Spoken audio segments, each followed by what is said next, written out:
오늘 호세아 10장 1절부터 15절까지 말씀으로 여호와를 찾을 때라, 여호와를 찾을 때라, 이런 제목으로 말씀의 은혜를 나누고자 합니다. 하나님이 나에게 주신 복을 세어보신 적이 있으십니까? 우리는 하나님이 베푸시는 은혜와 축복을 늘 생각하며 살아야 합니다. 지금 내가 살아있다는 것은 하나님의 은혜입니다. 너무 당연하게 생각하는 것들이 사실은 당연하지 않음을 깨달아야 됩니다. 하나님의 자녀는 하나님의 말씀을 잘 들어야 할 줄로 믿습니다. 신명기 13장 4절에서 모세는 우리에게 아주 중요한 삶의 태도를 전하고 있습니다. 하나님의 자녀는 거듭나야 하며 삶이 변화되어야 합니다. 우리 말씀 같이 읽습니다. 너희는 너희의 하나님 여호와를 따르며 그를 경외하며 그의 명령을 지키며 그의 목소리를 정종하며 그를 섬기며 그를 의지하며. 아멘. 누가 신실하신 아버지 하나님의 거듭난 자녀입니까? 하나님을 따르는 사람입니다. 하나님을 경외하는 사람입니다. 하나님의 명령을 지키는 사람입니다. 하나님의 목소리를 청종하는 사람입니다. 하나님을 섬기는 사람입니다. 하나님을 의지하는 사람입니다. 이게 하나님의 자녀로서 거듭난 자의 삶의 모습입니다. 호세아 9장 17절 말씀은 우리가 명심해야 하는 내용입니다. 하나님의 말씀을 잘 듣는 백성이 되어야 돼요. 우리 세 번역으로 읽습니다. 백성이 하나님의 말씀을 듣지 않으니 나의 하나님이 백성을 버리실 것이다. 그 백성은 만민사에서 떠도는 신세가 될 것이다. 아멘. 여러분 성경으로 호세아 9장 17절 보세요. 거기다 밑줄 그으세요. 그들이 듣지 않으므로 내 하나님이 그들을 버리시리니. 결국 하나님의 자녀는 누구 얘기를 잘 들어야 돼요? 하나님의 말씀을 잘 들어야 되는 거예요. 하나님의 말씀을 잘 듣고 그 말씀에 순종해야 하는 것이죠.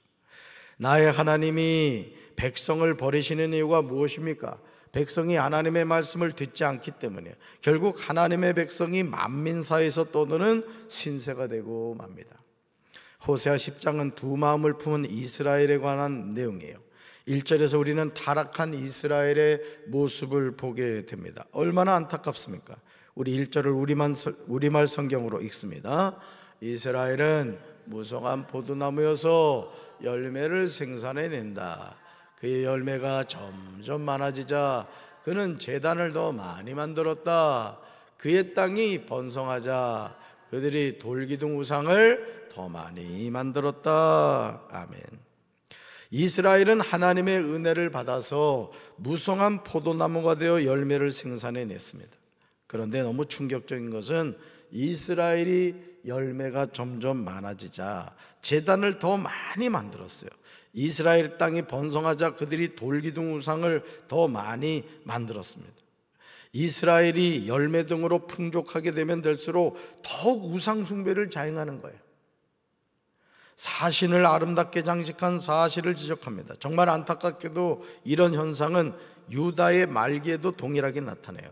나라가 망할 때는 망하는 이유가 있다는 것이죠. 그러니까 여러분, 하나님이 축복해 주시면 그 축복에 감사하고 더 하나님을 가까이 하고 하나님을 섬겨야 될 텐데 오히려 우상 숭배를 하더라는 거예요. 우리 성도들 가운데도 하나님이 이렇게 축복 주시면 더 하나님께 감사할 줄 알고 하나님의 은혜 가운데 살아야 되는데 그걸 당연하게 생각하는 사람들이 있어요. 그리고 결국 거두어간 이후에 아이고 그때 내가 하나님께 더 감사할 걸, 이제 그런 후회를 하는 경우가 있죠. 그렇다면 이스라엘이 어떻게 이런 행동을 하게 되었을까? 호세아 10장 2절에서 그렇게 하게 된 이유가 무엇인가를 언급해요. 우리 2절 말씀 같이 읽습니다. 그들이 두 마음을 품었으니 이제 벌을 받을 것이라.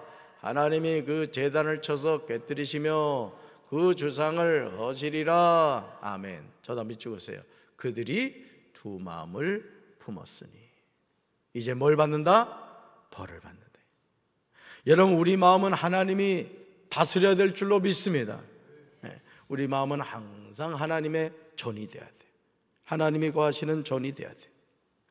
여기서 그들이 두 마음을 품었다는 것은 이스라엘이 하나님으로부터 분리되어 있고 하나님에게서 떠나 하나님과 우상 사이에 머뭇거리는 상태이며 이스라엘 백성들의 마음이 거짓되고 기만적이라는 사실을 나타냅니다. 그래서 벌을 받게 된 것입니다. 하나님이 그 제단을 파괴하시고 이스라엘을 만든 돌기둥 우상들을 무너뜨리신다는 거예요. 사랑하는 성도 여러분, 하나님이 주신 복을 세워보시길 바랍니다. 하나님이 베푸신 은혜를 기억해야 돼요. 범사에 감사하며 산다는 것은 하나님의 은혜를 기억하는 거예요. 오늘 하나님이 베푸신 은혜를 기억하지 않고 배은망덕한 이들이 있어요. 여러분, 자녀들이요, 엄마 학교 갔다 올게요 하고 그 자녀가 저녁에 집에 오는 게 너무너무 감사한 일입니다. 왜? 학교 갔다가 돌아오지 못한 애들도 있단 말이에요. 그러니까 모든 것이 그런 거예요. 모든 것이.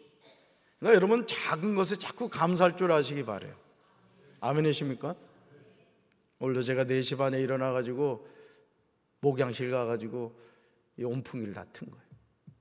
어떨 때는 그냥 뭐 방송실 담당자가 틀게 놔둬야 되겠다.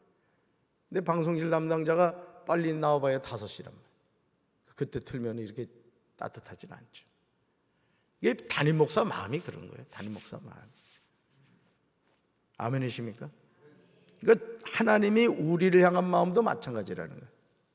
우리를 향한 마음도. 그러니까 여러분들이 그런 마음을 여러분이 아셔야 된다고. 그럴 때 우리가 자꾸 감사하게 되는 거예요. 감사합니다. 감사합니다. 그저 감사합니다. 감사하게 되시는 거예요. 호세아 10장 3절에서 이스라엘 백성이 하는 말이 나옵니다. 이것은 아무리 왕이라고 할지라도 이스라엘 백성들을 하나님의 심판으로부터 구원해 줄 수 없음을 한탄하는 절망적인 탄식이에요. 우리 3절 말씀 같이 읽습니다. 그들이 이제 이르기를 우리가 여호와를 두려워하지 아니하므로 우리에게 왕이 없거니와 왕이 우리를 위하여 무엇을 하리요? 하리로다. 아멘. 여러분, 사람이 세운 왕은 진짜 왕이 아니죠. 다 가짜 왕입니다. 우리에게 진짜 왕이 계시죠. 누구죠? 바로 여호와 하나님이신 거예요. 그러니까 우리는 진짜 왕을 섬겨야 되는 거예요. 진짜 왕을. 아멘이십니까? 우리나라도 이재명 대통령이 대통령으로서 나라를 국정을 운영합니다마는, 그렇지만 우리 조국 대한민국을 다스리신 분은 하나님이신 거예요. 하나님. 그래서 우리가 나라를 위해 기도해야 되고 대통령과 위정자들을 위해서 우리가 기도해야 되는 거예요. 하나님, 우리나라를 잘 다스려 주시옵소서. 시편 24편에서 다윗은 이 사실에 관하여 믿음으로 고백합니다. 우리는 가짜 왕을 의지하지 말고 진짜 왕을 의지해야 돼요. 우리 말씀 같이 읽습니다. 영광의 왕이 누구시냐? 강하고 능한 여호와시요 전쟁에 능한 여호와시로다. 아멘. 영광의 왕이신 하나님은 어떤 하나님이시다? 강하고 능한 분이라는 거예요. 전쟁에 능하신 분이라는 거죠. 그러므로 소년 다윗이 골리앗과 맞짱을 뜰 때 다윗은 조금도 골리앗을 두려워하지 않았어요. 여러분, 놀랍지 않아요? 소년이 말이요, 자기보다 배나 큰 거의 3m에 가까운 그 골리앗, 보기만 해도 오줌을 쌌을 거예요. 그래서 사울 왕과 이스라엘 군사들이 골리앗이 나와가지고 겨루자고 해도 아무도 나가질 못한 거야. 왜? 나가면은 한 방에 죽는다는 것을 알았기 때문에. 근데 다윗은 어떻게 담대히 나갈 수 있어요? 누구를 의지한 거야? 만군의 여호와 하나님을 의지한 거야. 오늘도 마찬가지예요. 이 목회를 하면서도 제가 느끼는 게 뭐냐면, 목회도 하나님을 의지하지 않으면 목회 못하는 거예요. 여러분, 신앙생활도 마찬가지입니다. 여러분도 끝까지 하나님만 의지하시길 바라요. 사람 바라보면은 반드시 실족하게 돼요. 끝까지 하나님만 바라보고, 하나님, 저의 도움이 되어 주시옵소서, 저를 붙잡아 주시옵소서, 하나님의 도움을 구하는 우리 성도들 되기를 주님의 이름으로 축원합니다. 다윗은 조금도 골리앗을 두려워하지 않았어요. 왜냐하면 만군의 여호와가 소년 다윗과 함께 하셨기 때문이에요. 얼마나 감사해요. 그러니까 오늘도 우리가 이 하루를 살면서 내 힘과 내 능력을 의지하면 좌절할 수밖에 없고 낭망할 수밖에 없지만은 하나님을 의지할 때 다시 힘을 내는 거예요. 다시. 아멘이십니까? 사랑하는 성도 여러분, 하나님의 자녀는 말 조심을 해야 돼요. 우리가 하는 말이 우리 삶을 결정해요. 민수기 14장 28절에서 하나님은 이 사실에 관하여 말씀하십니다. 우리가 하는 말이 우리 삶이 되는 거예요. 우리 말씀 같이 읽습니다. 그들에게 이르시기를 여호와의 말씀에 내 삶을 두고 맹세하노라. 너희 말이 내 귀에 들린 대로 내가 너희에게 행하리니. 아멘. 우리 말이 하나님의 귀에 들린 대로 하나님이 우리에게 행하신다는 거예요. 심지어 여호와의 말씀에 내 삶을 두고 맹세한다는 거예요. 그냥 하시는 말씀이 아니라는 뜻입니다. 그러므로 인해 항상 믿음의 말, 축복의 말, 은혜의 말, 감사의 말을 하며 살아야 될 줄로 믿습니다. 이스라엘 백성이 많은 말을 하면서 헛된 맹세를 하고 언약을 맺었어요. 그러기에 박고랑의 독초처럼 심판이 여기저기에서 일어날 것이라고 말씀하십니다. 하나님의 자녀는 죄를 멀리 해야 돼요. 죄는 우리 영혼을 갉아먹는 암세포와 같은 거예요. 그래서 여러분들이 항상 신앙생활 할 때 불평과 원망의 말을 하지 말고 항상 감사하는 말을 하셔야 돼요. 따라합시다. 감사합니다. 감사합니다. 그저 감사합니다. 늘 감사하는 말을 하시라고. 그럴 때 감사 열매가 더 많이 맺게 될 줄로 믿습니다. 호세아 10장 9절에서 이스라엘이 짓는 죄가 어제와 오늘 일이 아님을 알게 돼요. 우리 세 번역으로 9절 말씀 같이 읽습니다. 이스라엘아, 너는 기브아에 살던 때부터 죄를 짓기 시작해서 이제까지 죄를 짓고 있다. 거기에서부터 나에게 반항하였으니 어찌 전쟁이 기브아에서 죄 짓는 자에게 미치지 않겠느냐. 아멘. 하나님은 죄에 관하여 반드시 심판하신 분이에요. 그러므로 정의를 뿌리고 사랑의 열매를 거두라, 이렇게 말씀하세요. 정의를 뿌리고 사랑의 열매를 거두라. 12절 말씀이에요. 12절. 우리 12절 말씀 한번 읽어볼까요? 12절. 너희가 자기를 위하여 공의를 심고 인애를 거두라. 너희 묵은 땅을 기경하라. 지금이 곧 여호와를 찾을 때니 마침내 여호와께서 오사 공의를 비처럼 너에게 내리시리라. 아멘. 정의를 뿌리고 사랑의 열매를 거두라. 지금은 너희가 주를 찾을 때라. 묵은 땅을 갈아엎으라, 이렇게 말씀하세요. 그러면서 이렇게 말씀하시죠. 읽어볼까요? 나 주가 너에게 가서 정의를 비처럼 내려주겠다 약속하세요. 이것이 우리가 승리하는 비결인 줄로 믿습니다. 오늘도 우리가 하나님을 바라봄으로 여러분 잘 될수록 또 하나님을 가까이 하고, 또 인생에 고난이 있다 할지라도 낙심하지 말고 하나님을 바라봄으로 믿음 안에서 승리하는 우리 성도들 되기를 주님의 이름으로 축원합니다. 가슴에 손 얹겠습니다. 주님, 오늘 우리가 두 마음을 품고 있지는 않습니까? 우리가 신앙생활하면서 불평하고 원망하는 것이 무엇입니까? 우리가 살아계신 하나님을 바라봄으로 범사에 감사라.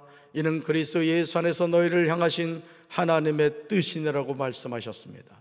우리 마음이 항상 성령님의 다스림을 받게 도와주시고, 항상 영적으로 깨어있어 기도하게 도와주시고, 하나님과 동행하는 삶을 살게 도와주시옵소서. 우리 교회 모든 성도들이 하나님을 가까이 하게 도와주시고, 항상 하나님의 성전이 되어 하나님을 찬양하고 예배하며 기도하는 우리 성도들이 되게 하옵소서. 예수님 이름으로 간절히 기도합니다. 아멘.